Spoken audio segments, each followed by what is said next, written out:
Mutton keema ఎలా చేయాలో చూద్దాం. స్టవ్ మీద కుక్కర్ పెట్టుకొని కొద్దిగా ఆయిల్ ఎక్కువే వేసుకోండి. అందులో హోల్ గరం మసాలా, 2 యాలకులు, చిన్న చెక్క, 3 లవంగాలు, ఒక ఆకు వేసుకోండి. 2 పెద్ద ఉల్లిపాయలు తరిగి వేసుకోండి. కొద్దిగా కరివేపాకు, ఒక పచ్చిమిర్చి కూడా వేసుకోండి. అండ్ ఇవి వేగుతుండగానే కొద్దిగా పసుపు వేసుకోండి. 1 స్పూన్ అయితే అల్లం వెల్లుల్లి పేస్ట్ వేసుకోండి. అల్లం వెల్లుల్లి పేస్ట్ వేసుకొని బాగా వేగనివ్వండి.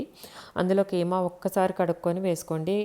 ఒకసారి కలుపుకొని 5 మినిట్స్ వేగనిచ్చి మూత పెట్టి కొద్దిసేపు వేగనివ్వండి. మూత తీసాక ఇదిగోండి వాటర్ అంతా అయిపోయింది.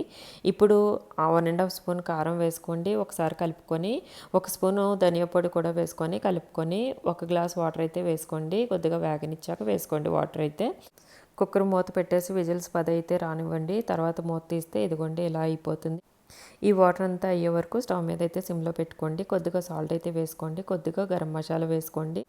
వాటర్ అంతా అయిపోయాక ఆయిల్ తేరే వరకు ఉంచుకొని కొద్దిగా కొత్తిమీర అయితే చల్లుకొని ఆపేసేయండి.